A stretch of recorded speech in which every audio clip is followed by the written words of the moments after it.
Okay, we are live. We got to let it breathe just for a moment. Got to bring in the Facebook peeps. Get the tribe all under one tent here. It'll just take a moment and we'll dive right in.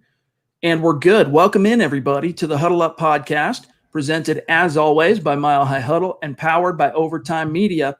I'm your host, Chad Jensen. With me, as always, my partner in crime. You know him, you love him. He is Zack Kelberman. Zack, the Chiefs, for the third consecutive year, are in the AFC Championship game. But this time around, there's now some doubt, of course, as to whether or not Patrick Mahomes is going to be there, be able to make it out of concussion protocol in time to play the big game. What was your reaction to Browns Chiefs? And, of course, any other thoughts you had over the AFC divisional round playoffs this weekend? What a wild game that was. And let me just say again, injuries suck, for the millionth time. Seems like 2020 is extending into 2021. Chad, we were just kind of going back and forth about it, and I can make a whole Kelberman's Corner segment about Andy Reid's choice of coaching in that moment. You have a $500 million quarterback, a franchise quarterback, reigning MVP of the Super Bowl. He's injured. He's gimpy. It's 3rd and 1. You run him on an option, not a sneak, but you run him on the outside and you expose him to injury, and look what happens there. You draft a running back in the first round and you have your injured $500 million quarterback running an option. That, to me, it's a rare, bizarre, really bad play call by Andy Reid. And he made up for it later in the game with Chad Henne, but I don't know about that, getting Mahomes injured, Chad. That was definitely on Reid. Yeah, absolutely. But, it's football. Sometimes what hits the fan, but it's going to be really interesting to see if Mahomes is unable to make it out of protocol in time. And he was pretty woozy. He could barely get to his feet without help from his teammates when he actually was trying to get up. So it was definitely man down type situation. And Chad Henne came in and, just watching, it's like when Matt Moore came in last year when against the Broncos and then that stretch. Exactly. Yeah. You're like, Matt Moore, he's like the most average NFL backup, same with Henne. But what you realize when they step into the game is just how blessed Pat Mahomes really is. Yes, Pat Mahomes is a phenomenal quarterback, right now the best quarterback in the game. But, Zack, he is blessed with an ungodly supporting cast. I mean, the speed on that offense, just the talent that team has at the skill positions, it just jumps off the screen or jumps off the field even more when you see the backup come in that's not wearing number 15.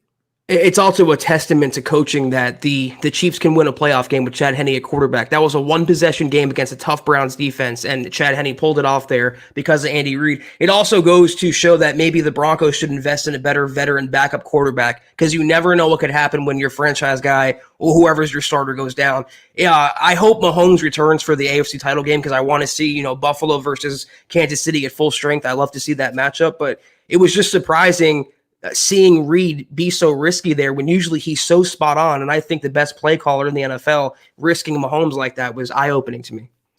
Guys, we have a lot to get to tonight, including, of course, the topic of tonight's show, which is what Woody Paige has been reporting, both in his written articles, columns, and a couple of tweets that he's put out the last couple of days as it relates to the Broncos quarterback situation, as it relates to one Drew Lock. I see that we've got a lot of great comments already stacked up, several super chats.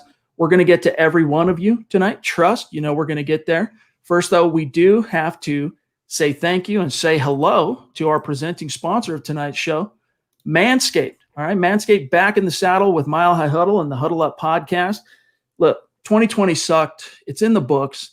It's now a new year, and that means it's time for you to have a new focus on being Manscaped, which is, of course, manscaped.com, the best in men's below-the-waist grooming. They offer precision-engineered tools for your family jewels, and they've helped more than 2 million men all over the world get rid of the, trim things up, let's just say. And, Zack, sometimes maybe in 2020, dudes let themselves go a little bit with quarantine and all that, but Manscaped is here to help you reboot, help you stay clean, help you stay shaved in 2021, Zack. Yeah, I mean, quarantine or not, Chad, you have to look at yourself in the mirror. No one wants to see hair coming out of your nose, hair coming out of your ears, hair coming out of, unmentionable parts of your body. And regardless, Manscaped makes it so easy with their products. That has a great grip. I'm holding the weed whacker right now for your nose. I've mentioned this a lot before. I get a lot of use out of this. I use it fairly often. It's not taboo to talk about being a guy. We have to do male grooming, Chad, and it comes in handy. It's holds a charge for days and days on end. It's easy. It gets in there. You turn it on like that. Gets in there, gets the hair out, and it always works for me. So I think any guy out there looking to trim up a little bit and feel a little better about themselves, it's a big confidence boost when you get rid of that hair and kind of clean up a little bit. So Manscaped's definitely the way to go for that. No doubt about it. And they have a lot of different products to help you stay on your game, help you elevate your game when it comes to manscaping. But the rock star, the star of the show, is the Lawnmower 3.0. It's got the light, helps illuminate some of the spots that are a little bit hard to see for most dudes. And it's just state-of-the-art, top-notch, quality engineered product, the Lawnmower 3.0. So listen up, gang. Right now, 2021, it's a fresh year. It should be a fresh you. Go to manscaped.com right now. Use the code HUDDLE, and you'll get 20% off and free shipping with code HUDDLE. Your family jewels will thank you, Zach. Yes, once again, Broncos country, get 20% off and free shipping with the code HUDDLE at manscaped.com. Again, that's 20% off with free shipping, guys, at manscaped.com. Remember to use the code HUDDLE. Your family jewels, as Chad said, will thank you. All right, John, I know we saw that super chat that was talking about the topic here. This will be a nice little jumping off point. Josh Alstrom, good to see you, my friend, longtime listener, bona fide superstar. Good to see you, brother. He says, John Elway is already interfering, I see.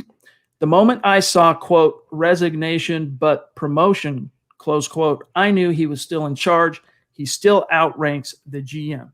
You know, it's interesting, Zach, because indeed the Broncos have been careful to use some of the talking points have been George Paton answers to John Elway. Vic Fangio answers to John Elway.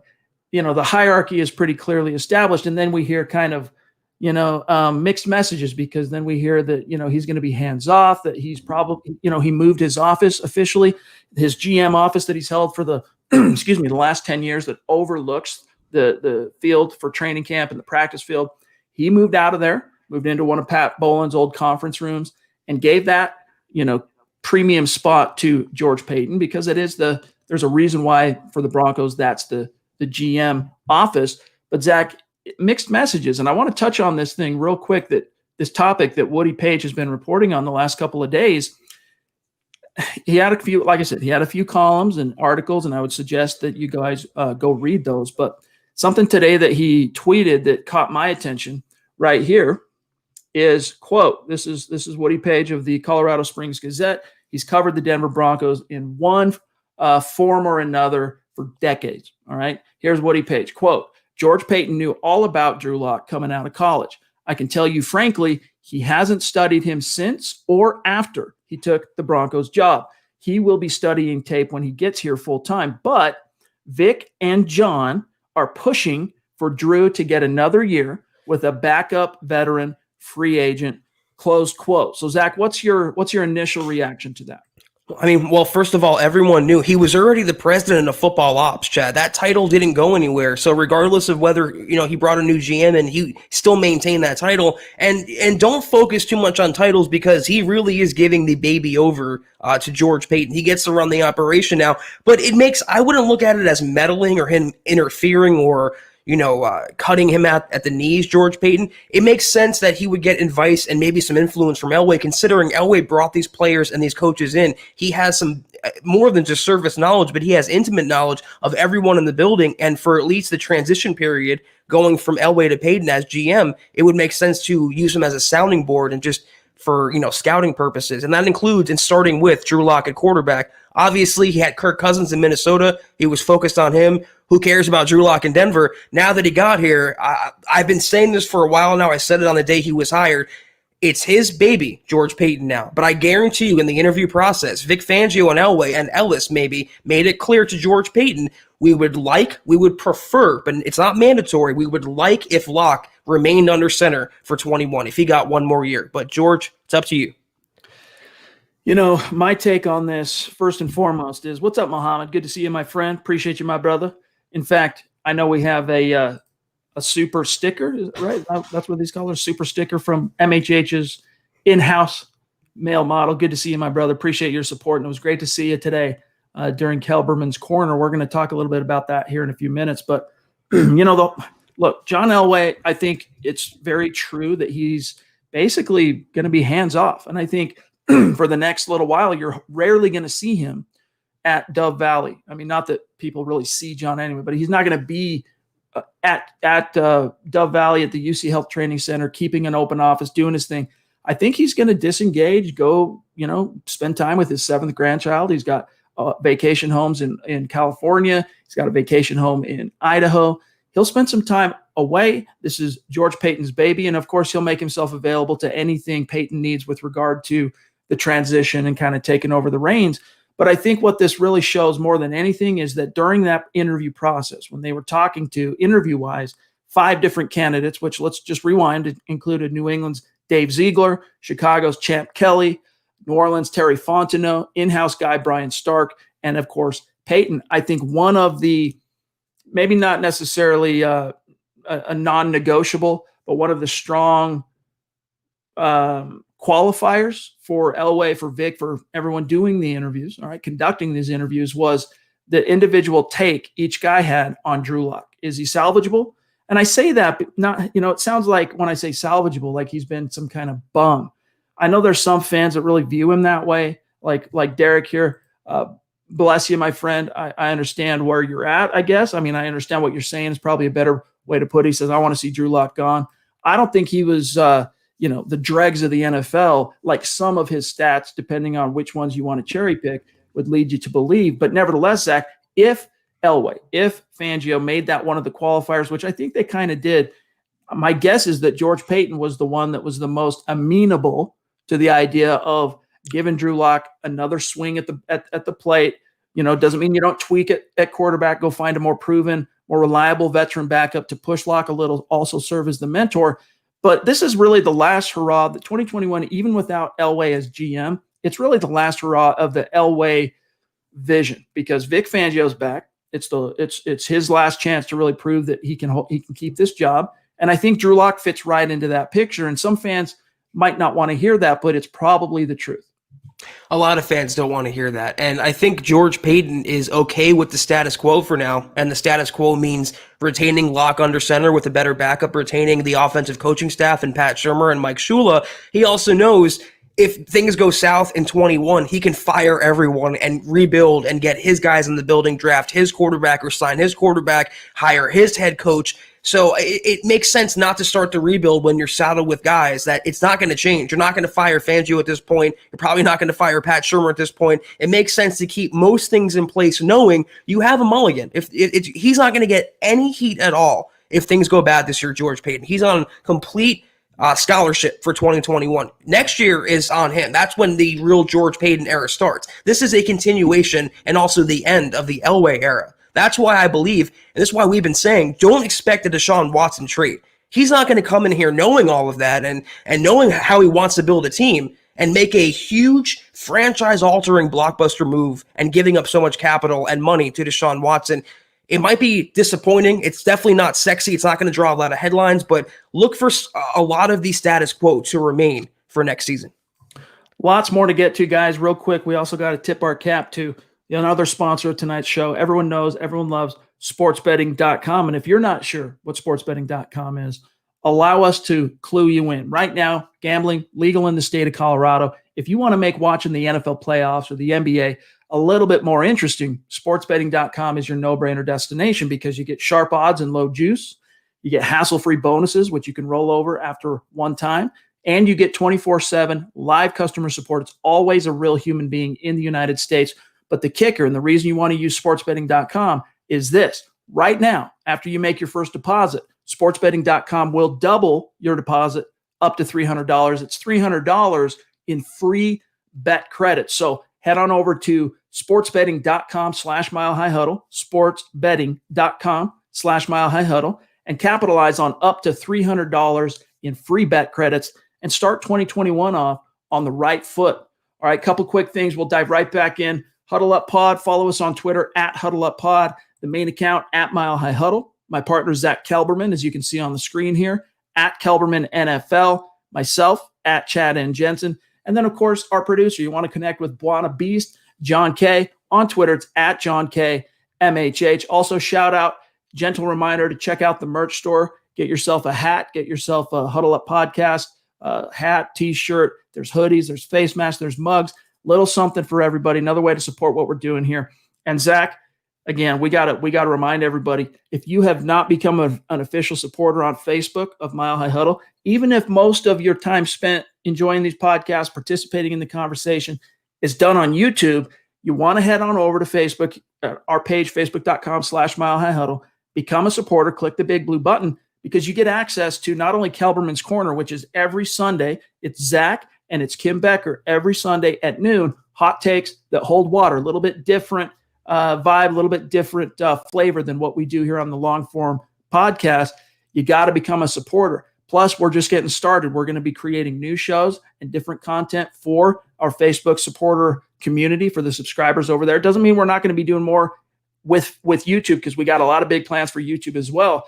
But if you want to have the Mile High Huddle umbrella totally over you, have access to everything, you also get over to facebook.com and become a supporter on the page. But Zach, great show today. Loved it. It was a fun conversation, and we got to tip our cap to everyone that jumped in there, and all of our new subscribers that have funneled over from the different, whether it's Twitter or Periscope, I guess, or YouTube. It was great. Thank you. And, not to give anything away because everyone should check it out, but it was about a lightning rod topic in Broncos country, which is Deshaun Watson. And however you feel about it, I give my opinion. And again, like Chad said, it's a hot take that holds water. It's not just something baseless. I'm saying it's what I believe in, and I think it's rooted in logic and facts for Denver. So if that's important to you, please check that out. Consider becoming a VIP. We appreciate you, and I'll see you Sunday. Got to be there, gang. And we're just getting started there. So a couple last things. Subscribe, first and foremost. These three things. If you can't support the merch store, it's all good. If you can't become a subscriber or a superstar on Super Chat, it's all good. If you can do these three things, though, each and every one of you. Subscribe, first and foremost. Like this video, guys. It helps us so much on YouTube and Facebook if you just like the video while you're watching it. And then the third thing is the litmus test. If we're doing a good job, share it out there. Help us continue to grow and reach new like-minded Broncos fans just like you. All right, John, I know you said that there was here we go. Boggins. Good to see you, my brother. One of our longtime listeners, longtime superstar. Just appreciate everything Boggins does. He does a lot for us. He's made an intro for Huddle Up. He made an intro for Mile High Insiders. He helps me kind of police the Mile High Huddle Superfan Facebook group. And we appreciate you, my friend. He says here, George Paton needs to pull a "I'm the captain now" and analyze this team with complete unbiased opinions and shake up the snow globe a bit. So a little bit of this and see how the snow falls. How much could you shake it up, though, without emasculating Vic Fangio or maybe, stepping on Elway's toes, with the understanding he's still going to be around the building in his role for 2021. And, this is his roster and his players in place. I don't know how much he can do. I mean, he can go to Vic Fangio and be like, maybe Tom McMahon shouldn't have a job right now. Maybe you should reconsider keeping him. But at this point, most of the staff has to remain. They're going into the draft scouting season now. They're going into the free agent scouting season now. George Paton's not even in the building yet full time. He has to get to know everyone. He has to meet with the players, the coaches. He can't shake it up too much. And that's why I'm saying they're going to make some moves. He's going to be aggressive but not reckless, but look for a lot or a fair amount of the status quo from last year to remain for next season. Hey, John, just FYI, the chat just did a pretty healthy jump on me, and I'll tell you where I'm at as far as the stream is. Cali Dave, which, by the way, Cali Dave, I'm just going to grab this real quick since he's right there. He's on my mind. Congratulations, excuse me, on your retirement and your relocation to North Carolina. Yes. We appreciate you. Hope everything's going well, and we hope you have great plans for what you and the missus are going to do in retirement. But congrats on a job well done. Hope you got a nice gold watch or something as you retired there. But if not, we'll give you the digital gold watch here on the show. Appreciate you, Dave. He says, now a Broncos fan in North Carolina, Denver Broncos for life. Thank you, Dave. Yeah, we'll give you a mile-high salute, though. And God bless you, Dave. Enjoy your retirement, and thank you for your support. A virtual gold watch to Cali Dave. What's up, George? By the way, a little birdie told me that it might be it was George's birthday a couple days ago. So happy belated to you, my friend. Yes. Hope you had a great birthday and a great birthday weekend. Hope you like turning 21, George. Thank you. So, John, let me just tell you, though, there's another one from Josh, BNS, Kyle, and Kenneth that are out of my reach. So I don't know if you have any of those, but they are currently out of my reach. If I need to go back in, John's on it. Buona Beast is always on it. Josh, it's all good, my friend. Thank you for the super chat again. And he says, I'm sorry, but I'm pissed at Elway already strong-arming the new GM. Well, keep in mind, too, a little bit here, Josh, and this goes for everybody, that, these are takes. I'm sure, and I know Woody Paige has very well-placed sources at Dove Valley. When he says something, typically it's because he has a reason to say it. It's an educated take. Let's just put it that way. It's not someone just standing up there and just spitting to spit. But it's also so early in the process. I mean, George Paton hasn't even been GM for a week yet, right? He's officially, what's today? Day 4 of officially being the GM. He'll have his hello presser probably tomorrow. If not tomorrow, it'll be Tuesday. And, he'll get the ball started. Meanwhile, John Elway going to continue to kind of ebb into the background.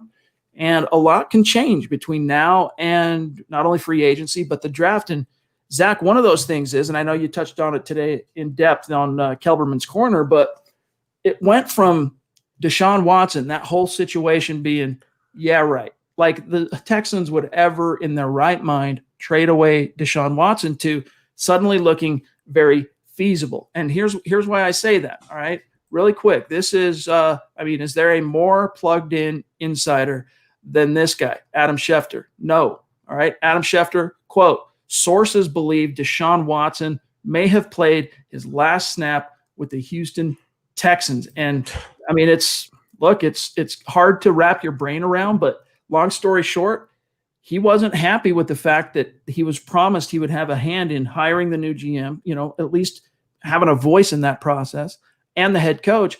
And they went and hired Nick Caserio, made him now probably the highest paid GM in the game, and did not consult him. He's pissed. And after all the depredations of the last couple of years, Zach, he really wants out. Now, the reports say that he has yet to officially request a trade, but it really feels like this is where it's building, what it's building toward. I like how Shefty is getting into the headline selling business, Chad. It's a really punctual headline there. In terms of Deshaun Watson, another factor here is Cal McNair, the new ownership, and anyone who followed Bob McNair and his ownership tenure there. He's made some questionable comments and he's had some questionable stances on certain things politically and otherwise that didn't jibe with the players in the locker room. And he's seen every other superstar player get shipped out. It's Clowney, DeAndre Hopkins, and more than likely he'll be next, and J.J. Watt. Right now, it's still speculation. I mean, a lot can still change, and I think they're interviewing Bieniemy as a way to placate Deshaun Watson. Might be a little too late, but I read that the Dolphins and the Jets are the two frontrunners for his prospective services if a trade should arise. It wouldn't surprise me. And here's one thing that's interesting. One source told ESPN's Sarah Barshop that the Texans have had internal conversations about possible trade partners and what their quarterback position would look like in the future without Watson. And Zach, that kind of ties into the Periscope comment, John, that you flashed there a second ago. One thing to remember, George Paton, he has said it now. Well, he said it once. All right. He talked about the sleeping giant. He talked about being aggressive, but not reckless. Sounds like, for lack of a better term, GM speak, right? You go, oh, that's exciting. But what? I like the sleeping giant thing. That was a nice touch. But then he said, I want to say, Zach, that it was Friday, if I'm not mistaken, on the Denver Broncos team site, that he's going to be a part of every deal. Now, that doesn't mean the Broncos are trying to close every free agent or every little bird that tells them there's a guy on the trade block. That doesn't mean the Broncos are literally trying to get everybody. What it means, though, is like right now with this buzz going around, he's going to be a part of it. He's going to at least check on it. He's going to see the lay of the land, and he would be remiss not to do that, right? He would be remiss to not at least know what the lay of the land is, but it's going to be a very prohibitive prospect trying to land Deshaun Watson. I mean, you want to talk about selling the farm. You're not just selling the farm, dude. I mean, you're selling everything. And is he that big of a linchpin? Is he that big of that's all we need and we're there? I have my doubts. I think he's a great young quarterback. Don't get me wrong, but you put Deshaun Watson on this team and you don't have a first or second round pick for sure, the next 2 years, maybe 3. Is that a roster that can win it all? I have my serious doubts on that. And we've talked about it many times on the show. My answer is no, I don't think so, which is why ultimately Paton, on top of some of the other things which we've already discussed tonight, I think pumps the brakes. It's so funny that he mentioned being aggressive, but not reckless, and acquiring Deshaun Watson. It's going to take a minimum of 2 first-round picks. So it's not just selling the farm; it's selling the land the farm is on. It's selling the farm equipment. It's selling the farmers themselves. It's giving up almost a Ricky Williams-esque Saints deal. A package like that for Deshaun Watson. And I said this on Kelberman's Corner, quick little teaser. Name one time, guys, in franchise history, a top 5 quarterback in his prime was traded to another team. Not signed like Peyton Manning. Everyone brings that up. It's never happened for a reason. And he also said, Chad, George Paton, and not just we've known him about this, but he also said he believes in building from within. He believes in using the draft to build a team. And what do you use to build a team with draft picks?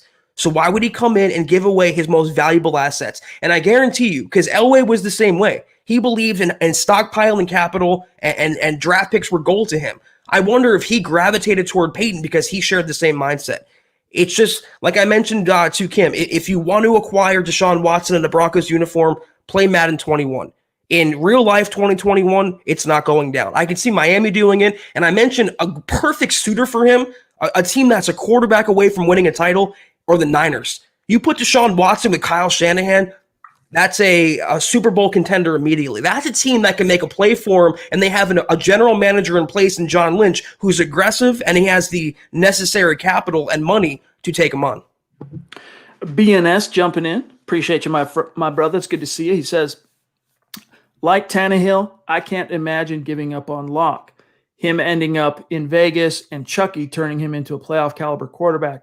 Thanks for my Broncos fix. Yeah, I mean, it's a concern. It's one of those things that depends on what you got in return, right? It depends on if what you got in exchange for that or, ended up panning out. But there's one fly in the ointment, Zach. I think there's one argument that can be made in terms of a precedent for a team trading away a quarterback that, let's just say, maybe not top 5. Let's just say top 15 in the prime of his years, and that's Jay Cutler. Back in 2009, Jay Cutler was coming off of a Pro Bowl year. Yeah, the Broncos didn't have a lot of team success. They finished right here, as you can see, 8-8. All right, but in terms of attempts, he was number 2. Let's take a look at yardage real quick. Cutler, 3rd in the game. Touchdowns, he was 7th. So let's just say that year it was a top 10 quarterback. We can safely say that, but it didn't pan out for the Bears. The Bears literally gave up the farm, and unfortunately, Zach, the Broncos got a king's ransom. Josh McDaniels did for Jay Cutler, but they didn't really do much with it. I mean, I'm trying to remember which ones were actually the Bears picks, but here's how he parlayed Jay Cutler. Alfonso Smith, Noshawn Moreno, Robert Ayers. I'm missing another one here. But Noshawn, he ended up being a solid player for the team, did not garner a second contract, had a 1,000-yard season. He was a big part, I would say, of that 2013 Peyton Manning all-time offense, but it was very short-term. It was a flash in the pan. And meanwhile, it didn't play out too well for Jay Cutler in Chicago either. He went from being a legit on-the-rise star. I mean, Jay Cutler in 2009, he really was viewed similarly in the way that we're talking about Deshaun Watson now. Like when the first news came out that Jay Cutler could demand a trade, it was unbelievable. Like it was inexplicable. Fans were like, there is no way Jay Cutler gets traded. Like this guy could be the next John Elway. He's a first-round pick 3 years removed. I mean, the gun on this guy, but it happened. And so it's a cautionary tale for both sides. And that's why I think for the Denver Broncos, you're better off just keeping your picks, seeing what you got in lock one last year, going out. And if you can improve the quarterback position, like if you really think there's a quarterback in this class that is an immediate upgrade over Drew Lock today, and you think you're in striking distance at pick 9, hey, go get your guy if that's what you really think. I just don't think that's the way the wind's blowing. I don't think the way the wind is blowing for George Paton either. I think he prefers to have his nucleus in place and have the draft picks necessary to add to the team and build it into a consistent contender. And I mentioned this on Kelberman's Corner, Chad, but how many titles has Deshaun Watson won? He's had a playoff caliber team around him consistently. I know the offensive line is an issue there, but he's had, great receivers, good running backs. He's had a lot of a helpful supporting cast. Coaching, brought him back a little bit, but what would he bring to the Broncos in terms of giving up the assets that it would take to acquire him? You couldn't draft a cornerback in the first round or an inside linebacker. You probably can't re-sign Justin Simmons. You can't re-sign Shelby Harris. Von Miller might be part of that deal. You're stripping away a majority of the team to acquire one guy. And that one guy, especially with Pat Shurmur as his coordinator of all people, wouldn't be enough to take you over to the promised land because he didn't do it in Houston. And the way it would be to acquire him and give up all of those picks and all that money, it wouldn't happen in Denver either. Kyle Heckman in the house. Good to see you, my friend. Appreciate the super chat. Very generous. Really means a lot to us, my friend. He says, I understand not wanting to pay that much for Watson, but the AFC has Patrick Mahomes, Watson, Lamar Jackson, Baker Mayfield, Joe Burrow, Justin Herbert, soon to be probably Trevor Lawrence, and Allen. Josh Allen, do you really see us drafting a comparable QB or Locke progressing? All of those guys were drafted by their teams and developed. That is how you win and build a top 5 or top 10 quarterback in the NFL. You don't win by acquiring a veteran or a Band-Aid or someone sloppy seconds or giving up the farm for Deshaun Watson who may or may not be available. I saw a comment that Brian said Brett Favre was traded for a first rounder. I said a top 5 quarterback in its prime, not when Favre was traded in the twilight of his career. It doesn't go down for a reason. It would take too much. And Houston, if they're even entertaining trading Deshaun Watson, that's a problem in itself. But it's realistically, logically, and I think a lot of fans are looking at this emotionally because they've been vying for a quarterback and they've been walking the desert, as you say, Chad, that Deshaun Watson, a Pro Bowler, a top 5 guy, becomes available and we all want to pounce. You have to look at things logically and think down the road 3, 5, 10 years, not just going all in for 1 year. For a new GM, Elway being out of the picture next year, no owner, an outgoing CEO in Joe Ellis, you don't make those moves with all those different moving parts up in the air. You make those moves if you're the Niners or the Dolphins with most things in place and the coaching staff to supplement that. Bob wrote about this today, Bob Morris at MileHighHuddle.com. Go read the article. But, there's kind of there's one golden rule typically that's pretty absolute when it comes to a franchise that is truly rebuilding, and it starts with a new GM and a new coaching staff. And then typically that GM and coaching duo, they go out and they get their quarterback and officially begin the rebuild. In Denver's case, it's kind of a bastardized version of that. The Broncos already started their rebuild. That started in 2018, all right? 2018 draft, 2019 draft, 2020 draft. Unfortunately, a lot of different outlying factors we could, waste our time basically going into as far as 2020, but it didn't pan out. But I honestly believe George Paton looks at this roster, and when he says sleeping giant, I believe it. A lot of the stuff I mentioned earlier about being aggressive, not reckless, to me, that's just GM speak. But the one thing, I believe him that he said, I think this is a roster that is a sleeping giant. And Zach, your point is 100% on the money. No one trades a top 5 quarterback. It's kind of like the saying of there's no such thing as a free agent franchise quarterback, but there's always the exception that proves the rule. Peyton Manning was that exception back in 2012. You could maybe say Jay Cutler is another one of those exceptions, and maybe eventually Deshaun Watson will become another exception. But who knows? Maybe they'll end up salvaging this thing with Watson, and he'll stay in Houston because, God forbid, if you're the Houston Texans and you're having to not only start over with Nick Caserio and whoever, the new head coach, but also in the wake of having 1 year removed from dealing away DeAndre Hopkins and then Deshaun Watson. Yeah, you've got a grip of picks, right? You'll have a grip of draft picks to rebuild and King's ransom there, but it's just it's pretty frightening. It's fair to wonder, though, if Peyton makes that comment about the sleeping giant, if he doesn't believe in Locke as being a potential franchise quarterback. I mean, if you're a potential giant or a sleeping giant, it's because at least you have the nucleus of a foundation of a quarterback in place. And, if Locke isn't the guy, I see some of the comments, that's the counter argument here. Watson can take you to the playoffs, but can Locke? If he can, he can't, but you have to keep swinging until you find that guy. Drafting him, preferably, that's the way to go in the NFL. You find the right guy and you have the right coaches to develop him and bring him along, and you have a quarterback for 5, 7, 10 years, not just going through the same cycle and merry-go-round over and over and over again. Kenneth Booker, appreciate you, brother. He says, Chad and Zach, who's the best Broncos defender ever? Is it Vaughn or Champ? I'm not sure. Vaughn's up there, of course, and so is Champ, but I would throw in Randy Gradishar. And I know it didn't come, with a world championship. There was the 1978 Orange Crush defense that got to the Super Bowl and lost to the Cowboys. But I would honestly, as far as the best Broncos defenders ever, I mean, if you force me to boil it down between those two, I'm going to say Vaughn because of the Super Bowl. But honestly, when it comes to the top defenders, you can't use that series of words, that phrase, without also mentioning Gradishar. I think you have to mention Karl Mecklenburg, even though he wasn't this big twitched up, phenom. The fact that he started games at every position on the front seven, multiple All-Pros, multiple Pro Bowls.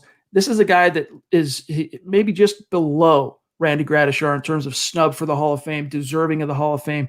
Was on 3 different Super Bowl defenses. And the Broncos got torched every time in those 80s Super Bowls, the Broncos defense that Karl Mecklenburg was a part of. But I would put Karl Mecklenburg up there as well.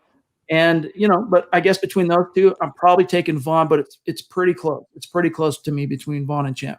You can throw Simon Fletcher in there as well, but I mean, Von Miller literally won you a Super Bowl. He single-handedly pretty much won you a title. So between those two guys, Champ Bailey was an incredible cornerback and worthy of every bit of praise he receives, but Von was just a literal difference maker who was a very deserving MVP, Chad, of SB50. And also Champ, I mean, I love Champ, don't get me wrong, but he wasn't exactly a homegrown Bronco, right? He spent the first – what was it? 99, I think he came in, or was it 99?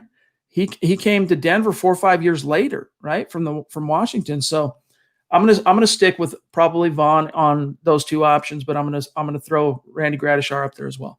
Mike Evans, good to see you, my brother. He's gonna be on the show, by the way, is Mike, on Wednesday. We're gonna start trying to bring a few superstars onto the show again now that we're in the off season and things have kind of slowed down a little bit. So we look forward to talking to you, Mike. He says, would you hold on to the 9th pick or trade back to get more picks? Well, that's an interesting question, Mike, and I guess we could tell you what we would do, but what do we know about George Paton? Rick Spielman, the Vikings GM, who he worked for and with as a lieutenant. I mean, Spielman is the godfather of his son, Bo. Spielman said, it was Thursday or Friday, I don't remember which day it was, that he graciously made himself available to Broncos media to talk about this. But he said his philosophy in the draft has always centered around stockpiling as many picks as he could. Now, you got to be careful you're not cutting off your own nose to spite your face in those situations. Like if you have a true blue chip guy sitting there at pick 9 and the phone rings and you've got an opportunity to move back to whatever, 26 and stockpile an extra second round or whatever it might be, that extra pick's nice and you're still going to draft in the first round. But what did you give up to do that? Did you just pass on the next J.J. Watt? So it's a very nuanced and honestly, it's a dangerous prospect. But I think you're going to see George Paton be very open and amenable to making trades. This time around, though, I think the Broncos hold pat. And I would stay at 9 and just make the pick. And then the rest of the draft, Zach, hey, my ears are open. I'll listen to every call that comes in. Yeah, and to a previous point that you made, any GM worth his salt is always involved in every deal, always picking up the phone to see what it would take in just in a very tentative scenario. But I don't believe in trading for the sake of trading. I believe if you're in the top 10, especially staying put because you're almost guaranteed to land a blue chipper at a position of need. So at number 9 overall, the Broncos, essentially knowing what we know right now, considering the run on quarterbacks, are guaranteed to land a Micah Parsons or a Caleb Farley or a Strahan, and that's a good position to be in. It all depends, though, as always. We get this question a lot heading into draft season. It all depends on how the board looks at maybe when it's number 6 or number 7 on the clock. What players are available if a quarterback is falling? Zach Wilson's there and the Broncos don't want him. They might move back to stockpile picks from a desperate quarterback needy team, but we don't know that going in. My inclination and my preference is to stay put at 9, and then like you said, Chad, if you want to move back in the second, third round, by all means. Donald Netanyahu on YouTube jumping in to say, if you listen to what Paton has said about his philosophy, he indicated that player progression is at the top of his list. Our coaching staff better get right real soon. Yeah, I mean, he talked about it. He emphasized a few things. And again, here's what we have to go on. We have his statement that came Wednesday on the heels of him being hired, and then his Broncos TV sit down with Phil Milani. That's really all we've got so far on George Paton. But one of the things he talked about is his core philosophy of you build a championship roster through the draft, but it doesn't just end there. You don't just make the pick and walk away. You got to draft and develop, which is obviously the next key crucial component to that whole equation. Yeah, the coaching staff knows, as we've been saying, it's probably going to be playoffs or bust for them next year. Vic Fangio on down. If they don't make the playoffs or at the very minimum go 9-7, Peyton's going to fire mostly everyone and bring in his own coaching staff. So yes, the coaching staff, if everything is kept in place, which it looks like it will be, they know that they are on the extreme hot seat in 2021. Our friend Oscar, JL Avenger, good to see you, my friend, down there in Costa Rica. Really appreciate that super chat. He says, hi, guys. I sent a message before the super chat. Thanks again. A mile high salute from Costa Rica. Let me see if I can find that while I'm – Zach, real quick, why don't you grab Jason, and I'll see if I can find Oscar's previous question in the chat. Yeah, real quick, what's the score of the game? Let us know, guys. Like, what's going on with the because that's interesting. It was very close last time I looked. 2020. How much time left? Minute left in the third quarter, and the Saints have the ball. I read in the comments that Breeze is looking a little old, so it's pretty interesting. Anyway, Jason hopping in here with $4.99. Thank you so much, Jason. He says, hey, Chad and Zach, now that Paton is the GM, do you think we will see a pipeline of roster transactions from Minnesota to Denver? Great question, Jason. I actually have an article coming out about this very soon. There are a handful of impending free agents that Minnesota is putting out there that the Broncos could be interested in. No one really huge, no game-breaking starters, I think, available or Pro Bowlers, but I think a couple guys like Amir Abdullah, the running back, Jaleel Johnson, defensive tackle, Eric Wilson, outside linebacker, and Anthony Harris, just to mention four names, the safety there. So there could be some players that he likes there. We also have to mention, Chad, real quick, not to open a can of worms, Mitch Trubisky. He's going to be a free agent. He's a veteran quarterback. Obviously, Paton faced him twice a year in Minnesota and Chicago. That's one guy to keep an eye on. That's a little outside the Vikings realm. Yeah, and you look at ex-Vikings, maybe players that have been in Paton's orbit in years past, and that are hitting free agency or maybe available via trade as possibilities too. I look forward to reading that article from Zach. Hopefully, probably tomorrow's. I would guess something like that. Leroy, good to see you, my friend, on Facebook. He says, in my opinion, sounds like to me Paton signing a 6-year deal. This is telling me that Elway and Ellis are gone after this season. So question is, why haven't Elway and Ellis signed new contracts? Because they're gone. I think, Zach, honestly, I think the reason why in Elway's case, I think just the lack of success combined with getting old, being wealthy, 7th grandchild being born. I think the virus that he caught in the middle of the football season took a lot of the air out of his wings, so to speak. And as far as Ellis is concerned, I think he's anticipating a true transfer of ownership. I think he's anticipating that Brittany Boland's going to get it. I think that's his plan. Like, not just his plan, like, this is what I want to happen. Like, I think that's what he is expecting. He is supremely confident in the Pat Bowlen Trust, their case in court that, being sued by Beth Bowlen Wallace and Amy Clemmer, the two oldest daughters of Pat Bowlen from a previous marriage. He's confident. And so I think in that confidence, and this is a guy that as a CEO and a business guy, he tends to have even in the age of the pandemic, he has a pretty good feel for once this thing does get before a judge and you get to court, timeline wise, all right, how long it's going to take to resolve. He has probably a pretty good beat on that. He's thinking this thing's over by next year. He probably wants to step down too. He's tired of it. I mean, he's up there mid-60s. He's about the same age as John Elway. So, it's all a factor, but ownership is the biggest reason why. And I think for Elway, again, Zach, the lack of success, getting older, losing some energy, etc. Could be my tinfoil hat that's, wound a little too tight right now, but maybe that Ellis and Elway know that ownership will be resolved sooner than later, and Brittany is the front runner, and they don't want to work with her. They know maybe she'll oust them, she'll replace them. They want to get out of the picture now. Speculation on my part, but I feel like if his contract ran out after 2020, he'd be retired right now. The only reason the Broncos did him a big favor, instead of a gold Rolex, Chad, they let him keep his contract for one more season, collect that, whatever he's $6-7 mil, whatever he's making, and then, right off in the sunset next year. So yeah, it seems like they're gone because they are gone. This is a true new era in Broncos country, and the 6-year deal is also another indication. This is not Elway being a puppet master for Peyton. This is Peyton being the puppet master for the entire team. This is his baby now on his show. Orange Crush on Twitter wants to know, hey, any word on who's going to fill the Matt Russell role, the director of player personnel? I haven't read any updates on that, heard anything either behind the scenes.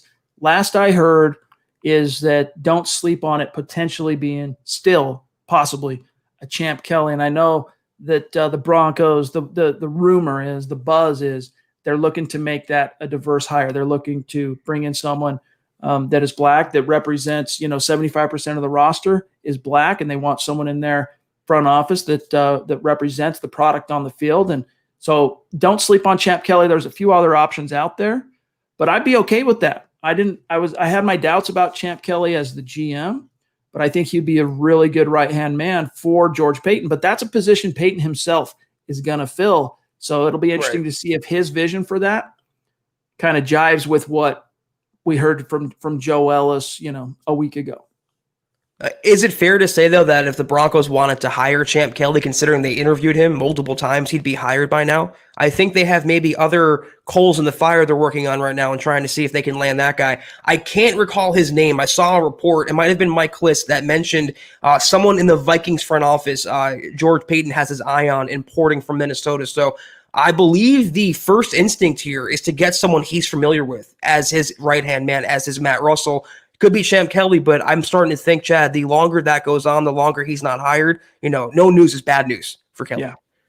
By the way, Oscar, I tried to go up as far as I could in the chat. I couldn't see a message, the message you referenced. So holler, and John will keep an eye out in the chat. So our friend Chris, a.k.a. Blue Raw, jumping in. Appreciate you, my friend. He says, well, we better get Micah Parsons, Jeremiah, I'm just going to say J.O.K., Joseph Asai, mostly Parsons, to be honest, if we're sticking with luck.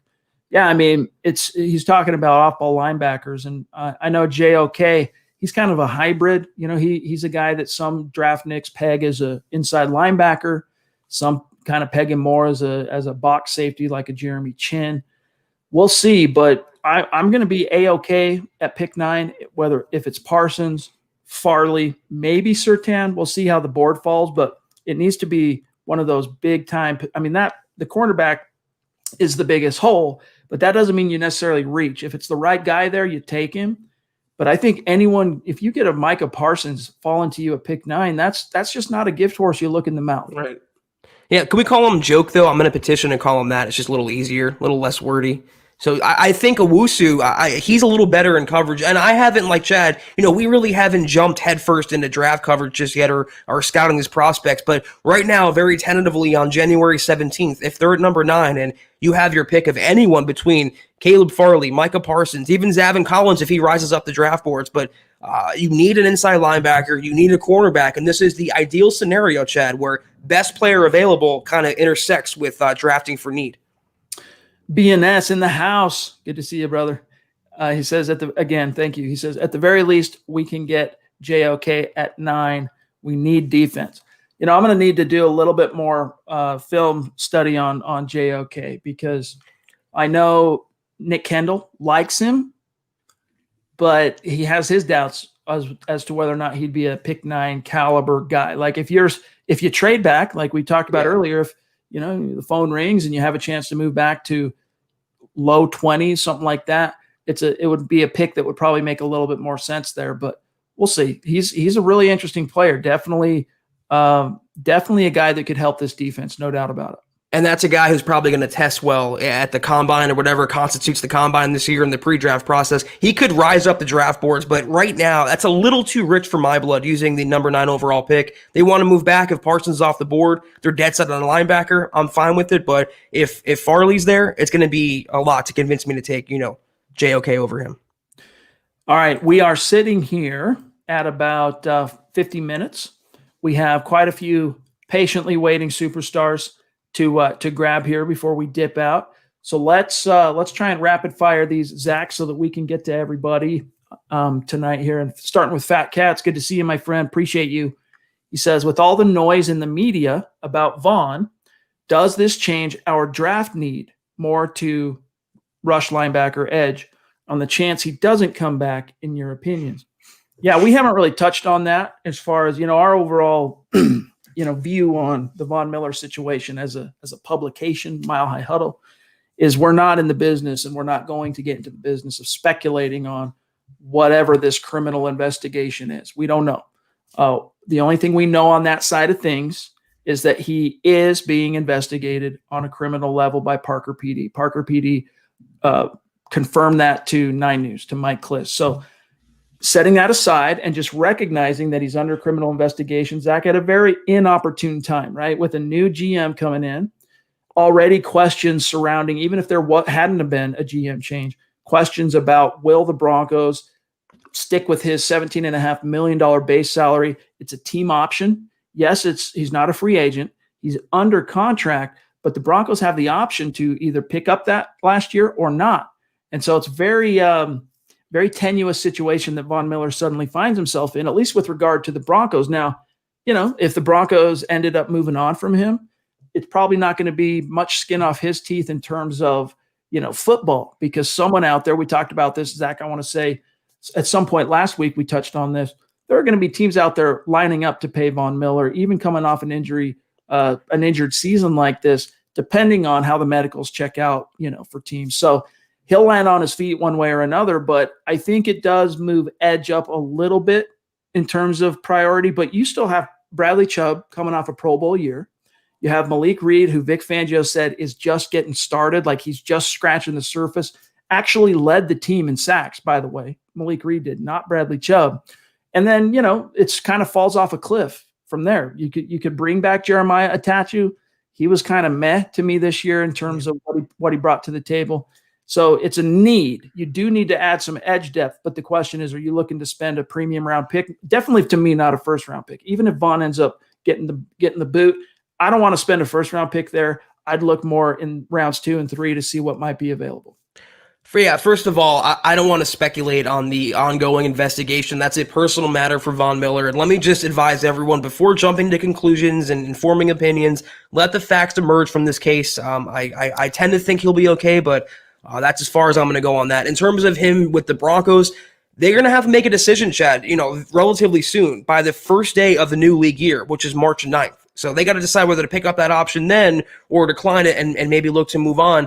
I think he does come back. I'm still holding true to that, maybe on a restructure. But if he doesn't come back for whatever reason, traded, released, what have you, edge, like you said, it goes up the totem pole. I wouldn't use a first-round pick, but it becomes a top 3 draft need. I'm still taking a cornerback because you don't have anyone there either. And a Vic Fangio scheme, you need cornerbacks to succeed or at least to play elite ball. That's with or without Vaughn, I'm waiting on edge to the second round at the minimum. Let's grab Michael Clark here. And then, John, just for what it's worth, I see a good one here on Facebook from a longtime listener, Eddie Keating. We'll grab that one and then rapid fire through what else we have here. But, Michael, thank you for the super chat. Of course, this is we know the name threw me off for a second here. Change the profile pic, change the name. We're talking about the Broncos wizard in the house right now. Mundungus, good to see you, bro. He says, I don't have an issue with Locke staying put as the starter, right? But I do have a problem if the Broncos have a chance at a better quarterback like a Stafford or a salty veteran, and they pass it up because they have Locke. So it just depends, I think, Mike, on what your version of a chance means. Like if it's Matthew Stafford, and they make him available on trade, and they say, yeah, we'll give him up for 2 first-round picks. You have a chance at that, But is that really a viable option for you as a franchise to give up 2 draft picks for a quarterback who was drafted in 2009? These are things that are going to be balanced. God, I'm not trading 2 first-rounders for Matt Stafford. And it's so funny. Mundagus, I appreciate the sentiment and I appreciate the question, but, I know you're not a big Lock guy, but 2 of the biggest knocks on Lock are he's turnover-prone and injury-prone and inconsistent, but those are the same knocks on Matt Stafford as well. Everyone points to his game-started streak. I'm not talking about that. He is nicked up consistently throughout every single season. He's always picking up injuries, and even when he's healthy, he really never was that elite-level quarterback to me. And again, though, you're committing, and this is always the deterring factor to me, you're committing not only the draft capital and picking up his mega contract, Chad, but you're bringing him into Denver, and he's still going to have Pat Shurmur. So is that the hill you want to die on by making a big move for a quarterback to pair him with Pat Shurmur? And rather than just maintain the status quo, keep your picks, keep your money, and go into 2021 with the incumbents under center. All right, let's grab this one from Ed Keating. He was a longtime superstar, very active on Facebook in our Facebook community now. Good to see you, Ed. He says, if this team makes a playoffs next year, not the Super Bowl, just the playoffs, with Locke and Vic, what do you think Peyton would do? Do you think he would stay with Locke and Vic or go out and build the team his way? No, if the Broncos make the playoffs next year under those circumstances, you don't change a thing. You don't change it. Vic keeps his job. In fact, that's probably the only way Vic keeps his job is a playoff berth. And for Drew, you're stoked. I mean, you're geeked out of your mind that a quarterback you drafted, and I'm not saying Peyton, but as a team, a quarterback you drafted and developed led you to a playoff berth. Man, you're singing to high heaven. That's an ideal situation. That's a nice little launching pad, Zach, into 2022. I'll take it a step further. If the Broncos go to the playoffs, they're probably giving Vic Fangio an extension because he wouldn't be a lame duck going into the next season, or at least, on tenuous ground. So, yeah, like you said, if they make the playoffs, or at the very, very least, they go 9-7 and have a winning record, if they show the franchise is trending upward and can look like that consistently, that's the biggest thing to Peyton. He doesn't want to have one good season, one bad season. He doesn't want Jason Garrett, in Denver. He doesn't want that roller coaster. He wants consistent, winning playoff football with the Broncos. He is going to get back to the Pat Bowlen standard that's been abandoned the last 5 seasons. John, next, just FYI, out of my reach are the following.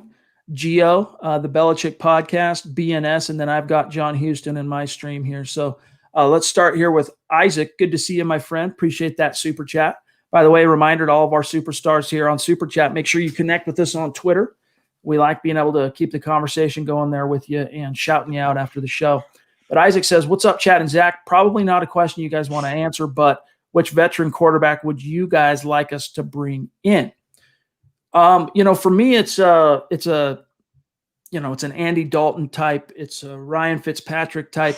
It's a guy that is a true fail-safe. Like if Locke ends up not turning the corner, sucks it up, or gets hurt, it's a guy who can come in and competently quarterback the offense and actually give you a chance to win games, which Jeff Driscoll did not do. Like, it was a little bit of a flash in the pan, that Pittsburgh game. You were surprised at how competitive the Broncos were and had a chance to actually win the game at the end. But then, the rubber band effect snapped right back into reality the next week. Tom Brady wiped the floor with the Broncos, and the rest is history.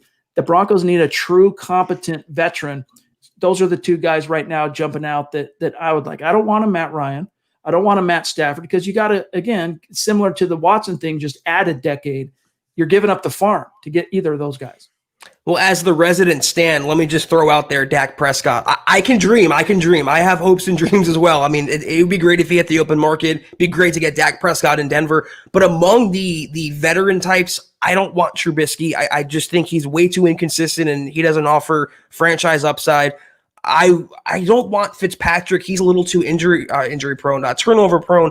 I wouldn't mind Andy Dalton. Considering what I saw in Dallas this year and what I saw in Cincinnati during his tenure there, he never really got enough credit. He was always a really consistent, above-average quarterback. And that, again, we've been saying this for a while now. It might not be the preference, but it's all you really need. When the Broncos are a healthy team and a well-coached team with the defense they have, an above-average, consistent quarterback with the pieces around him, that's a playoff team. By the way, Tom Brady just took the lead back. Bucks are up 23-20 with just under 10 minutes to go. Gio, good to see you, my brother. Talk about a superstar foundational MHH Mount Rushmore guy. Appreciate you, my brother. He says, I agree with Zach that there won't be too many changes in coaching, but Paton definitely needs to make his presence noted and fire Tom McMahon. I don't understand how McMahon still has a job. I still literally cannot wrap my mind around that. But Paton can't come in and be the new GM and be the new guy on the playground and demand that Vic Fangio upend his coaching staff. That's Fangio's decision, and he decided to stick with McMahon, and that could lead to his downfall, Chad, next season. Pobby in the house. Good to see you, my friend. Really appreciate you jumping in there and showing us some love. She was also there, of course, for Kelberman's Corner today on Facebook. Appreciate you so much. And all the guys that are starting, I mean, gosh, I totally underestimated just how slow and backed up the United States Postal Service was, because we ended up shipping out all the stuff Pobby made up for the different pod hosts December 28th, something like that. Some guys still haven't gotten their stuff, and it was all shipped the same day. So anyway, love you, Pobby. Appreciate you. She says, lucky to catch you guys live, listening on my break. Thank you. Well, we appreciate you popping in for a second. Yes, Bobby, thank you so much. We appreciate you more than we can express to you. Thank you.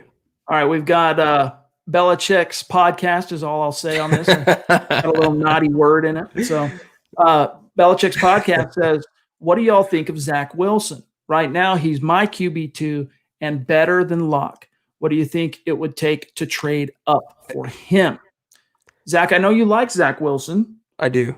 I like him too, but let me put it to you this way, and then we'll get to the question of what would it take. Is he better today, day one, than Drew Lock is now, year 3? You can't compare college and NFL quarterbacks. I mean, we've seen Lock's NFL, in practice, Chad. We've seen what Locke can do in the NFL. We haven't seen Zach Wilson obviously take one snap in the NFL, so it's pointless to compare college and NFL quarterbacks. It's all subjective. I think Zach Wilson is the second best quarterback in this class, and I'll say it again. I don't think the gap is too wide between Trevor Lawrence and Zach Wilson. I do think Wilson, when it's all said and done, will go number 2 overall to the Jets. They are stupid, Chad. Even with the new coach and Robert Saleh, if they stick with Sam Darnold and don't take Zach Wilson there, I think he's going to be a great pro. He's going to have a great career. A lot of Baker Mayfield I see in him. But in terms of him compared to Drew Lock, you can't do it. But I will say to this podcast, you have a new subscriber based on that name alone. Dude, I'm telling you right now, I like Wilson. I don't like him number 2 overall. I don't like him. I mean, if it's my team holding that pick, I like him. I don't love him that much. And I love him more than Fields and Lance. I do too. But the one thing that makes me nervous about Wilson is kind of the one-year wonder. I mean, he's played, he's been at BYU for 3 years, but in terms of the tent pole, the one, I'll just say it again, being a one-year wonder in terms of production, so good that it elevates the profile, elevates the draft stock. It makes me uncomfortable. So, I mean, Joe Burrow, in my opinion, we've talked a lot this podcast about exceptions that prove the rule. Joe Burrow, to me, is one of those guys that proves the rule. I mean, time will tell. We'll see what his NFL career ultimately looks like. But, even Baker Mayfield had 2 really good years at Oklahoma before he ended up being the number 1 overall pick. So I think if you're the Broncos trying to get from 9 to 2 to guarantee him, for example, I mean, honestly, Zach, I'll be stunned if Justin Fields doesn't go number 2 or isn't the second quarterback off the board. It's probably a better way to say it. I really do. I'll be surprised if it doesn't happen. Debate that. Things could change between now and the actual draft, Senior Bowl, the combine, stuff like that. But I don't think it would cost as much to move up to land Wilson as you might think. All right, we're running long here, so let's grab John. Thank you for the super chat, John. He says, are the rumors true that Locke is quarterback 1 starting 2021? I don't know why people think we will give a first-round pick for Matthew Stafford, maybe a second. Yeah, I don't know about the second part of your question there, John, but yeah, I mean, you've got Woody Paige, a longtime insider, saying it's going to be Drew Lock in 2021, and that John Elway and Vic Fangio were pushing for that. Yeah, with probably a better veteran quarterback behind him, maybe like an Andy Dalton, maybe like a Ryan Fitzpatrick. But again, guys, if you're holding out for that big blockbuster trade for Deshaun Watson or Matt Stafford, don't hold your breath. Fishing with Cindy and Don jumping in. Thank you. It's been a minute since we've seen y'all, and we appreciate you. They say Drew can be one of the best quarterbacks on any given Sunday, but the wide receivers, tight ends, and running backs need to help him. If they don't run scramble drills during every practice, they are failing both Locke and the receivers. That's a good point that you bring up about the scramble drills, because that is one thing that the Broncos offense were terrible at last year. And you've heard me say it on this podcast many times that, unlike Patrick Mahomes, when today, that was a bad result, but when he breaks the pocket, Mahomes, you're just waiting for a huge play to happen. That's where most of the big plays come from in that Chiefs offense. Drew Lock last year anyway, when he broke the pocket, man, I'm like, oh gosh, here we go. Something bad going to happen. And I think you're right on that they didn't emphasize scramble drill well enough, because I can't think of multiple times. And a lot of times too, Zach, the television broadcast would do a good job illustrating this. The wide receivers are supposed to be trained to come back to the ball and do certain things on scramble drill. And it's almost like they were lost. They were up in the clouds when Locke would break the pocket. So maybe that does need to be a much stronger point of emphasis for Pat Shurmur and Mike Shula in 2021. There it is. I was going to say who they are, Chad, by name. And I think that's one of the areas where the coaching failed Locke and the Broncos. And it's on Locke as well. It's on the receivers as well. That's a elementary backyard football thing to come back to your quarterback and be adept at scrambling. But it just seemed like in situational coaching and game planning and stuff like that, management, the Broncos fell way short last year, and they did their young quarterback very few favors. Base Gase in the house. Good to see you, my friend. He says, Brian Daboll possibly going to the Chargers. More bad news for us. Our rivals are getting stronger. Vaughn possibly gone next season, and another year of uncertainty at quarterback. Yeah, it kind of feels that way, right? Everyone else is getting bigger and stronger, and the Broncos, it's unclear quite yet. Have they gotten better? We think so. I mean, Zach, when George Paton was hired Wednesday, you said, look, this is the brightest moment since you've covered the team in 2016. And wow. I'm with you there. I think the Denver Broncos are on the right track, but there are going to be some growing pains. It's going to take some time to fully flush out whatever Peyton's ultimate vision is. And, he's got to get the quarterback thing right. If Elway and Vic are telling him it needs to be Drew, and he ultimately acquiesces and says, all right, we'll give him this chance. Hopefully he doesn't end up ruining that decision. But you know what? If he does, it simply means Vic Fangio, goodbye. He'll be gone in 2022. Exactly. And Peyton can start over, including at quarterback. Exactly. It best serves George Paton to keep everything in place, and that's what I think Elway and Ellis and Vic Fangio want anyway. But real quick, Devin White just picked off Drew Brees. This is why we are pushing for a dynamic inside linebacker. It's past time the Broncos get that guy in the middle of whoever is the outside linebackers. I want him, Chad. Micah Parsons, I've seen these players and the Devin Bushes and the Devin Whites and all these players in the NFL, all these young linebackers. I want that guy in Denver. That's exactly why. All right, a couple more, and then we got to get out of here. From Kenneth Booker again. Thank you, my friend. He goes, why does Surtain, this Alabama cornerback, Patrick Surtain II, seem to be favored over Virginia Tech's Caleb Farley? We're talking about corners here.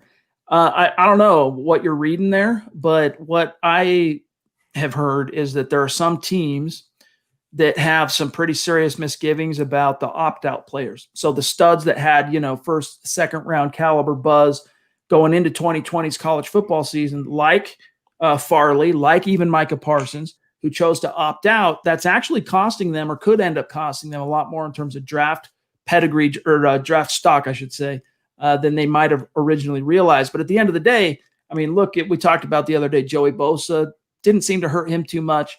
I'm not sure on that, Kenneth, where you're hearing that, but I still like Farley over that. Surtain, not quite, in my opinion, the athlete Farley is.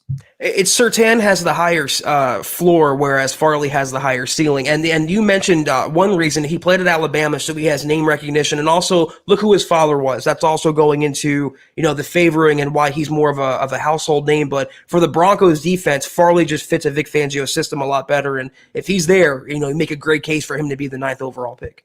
You know what, though? Name me, off the top of your head, name me an Alabama corner who's actually done well in the league. Trevon Diggs. Who? Last year. Trevon Diggs for the Cowboys. Well, we can pull it up. Was he that good? I mean, he led the team in picks. All right, so there's one. We'll see. We'll see if he can sustain. He looked pretty good. I mean, I'm thinking of Dre Kirkpatrick as well, just off the top of my head here. And Kareem Jackson was once an Alabama corner that went in the first round back in 2010. Didn't convert to safety till well deep into his career. I'm talking 7-8 years into his career. Makes me a little bit nervous, but we'll see. Another bust was D. Milner back in the day for the Jets. I'll never forget that player. It was a first-round cornerback who was just so bad. So that's pull up some PTSD there, Chad. Here's Mundungus from a different account. Appreciate you, bro. He goes, I was logged into the wrong account. My bad. I like this profile pic better. Anyways, hey, man, I like the other one that has the guitar, though. You know, the music, the inner musician comes out there in your profile pic. Yeah, appreciate you, Mike. Thank you. All right, let me see real quick here, John. I'm going to grab Gerald. In fact, Zach, if you wouldn't mind getting started, grab Gerald, and I'm going to see where we're at on the backside. Yeah, Gerald dropping in, $5 donation. Thank you so much. Gerald, he asked, do you think that they push for a new GM to stick with Locke due to Elway's failure to find a good quarterback, Deshaun Watson? I do think that is right now the very early mindset in Dove Valley is to stick with Locke, stick with Shermer, obviously, stick with Vic Fangio, and keep most of the 2020 components in place for the next season. And like Chad mentioned multiple times now, if it doesn't work out, it's no skin off George Paton's nose. He gets rid of everyone and brings in his own coaching staff, his own quarterback. You know, we can debate on this until for hours and hours and hours, Chad, but I just don't think Deshaun Watson is coming to Denver. I just don't think it's at all realistic for Broncos fans to expect. Yeah, I mean, what a power move that would be, though, but it'd also be very risky. Then again, if you're George Paton, you've got a 6-year term on that deal. You're feeling pretty comfortable and cozy and confident with where you're at in terms of job security, at least for the foreseeable. So, but I still agree with you. I'm just talking. That was just pure tinfoil. I really don't think the Broncos are one of the players, if indeed he ends up on the trading block. And I think it was Kim today, Kim Becker, during Kelberman's Corner mentioned, the Broncos aren't, as far as Vegas. I mean, Vegas, they know what's up, right? The bettors, sportsbetting.com, the odds makers, they know what's up. The Broncos are not considered even in the top 7 as likely destination. Oscar, good to see you, my friend. Thank you for the super chat. Oscar, and one more, and then we got to go, guys. He says, this will be a big year for Vic. If he has another lame duck year, I would pound the table for Eric Bieniemy or Joe Brady. Go Broncos. Yeah, still mystified, honestly. I mean, I can assume what the reason is, but still just stunned. Eric Bieniemy did not land a head coaching job this cycle. Well, he might go to the Texans still. I mean, that's up in the air. And especially if the Chiefs lose next week, he'll be available. But yeah, he should be a head coach, certainly. And Joe Brady, he was a finalist for the Atlanta job that went to Arthur Smith. And real quick, they paired Arthur Smith, the former Tennessee Titans coordinator, with Terry Fontenot, our old friend there. And now he's the Atlanta GM. That is a great pairing there. I love what Atlanta's doing. But absolutely, if Fangio's gone after next season, the next coach of the Broncos has to be an offensive mind, and preferably a young offensive mind like Joe Brady. All right, we got Corey, and then one more super popped in late from Chris P. Thank you, Corey, for the super chat. He says, assume issues with Vaughn. So, and let's just assume for the sake of his super that they move on from Vaughn. Do you trade down and grab a Joseph Asai? No, I don't. I still go with an off-ball guy or a cornerback because I have Bradley Chubb and I have Malik Reed. That doesn't mean I ignore edge. It's just it's not at the top of my docket. Right. I mean, you proved that, you have Bradley Chubb, who was a Pro Bowler, and you prove that you can at least win games or get by with Malik Reed at linebacker. So, no, I'm not using a first-round pick, regardless of Vaughn's status. John just corrected me on something. This has changed. Sportsbetting.com, for what it's worth, has the Broncos as 5th most likely players to land Deshaun Watson. Who's number 1? Who is number 1, John? He doesn't have it right in front of him. We can look at it another time, but Chris P., thank you for the super chat. Appreciate you being with us. He says, just wanted to show some support. Thanks for the content. Well, gosh, man, that makes us feel great. That's a name we don't recognize on super chat. So welcome.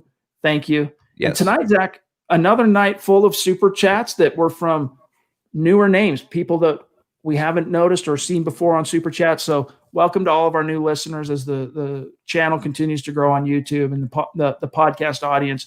We love all of you. Appreciate you, Chris, and everyone else. Make sure you connect with us on social media. And here's how you do it. We got to get out of here, gang. At Huddle Up Pod on Twitter. Also the main account, at Mile High Huddle. Zack Kelberman, at Kelberman NFL. Myself, at Chad and Jensen. That's one of the ways we keep the conversation going outside of these pods. Plus, we want you over at milehighhuddle.com commenting on every story. We want to hear your takes on all of the issues, all of the topics.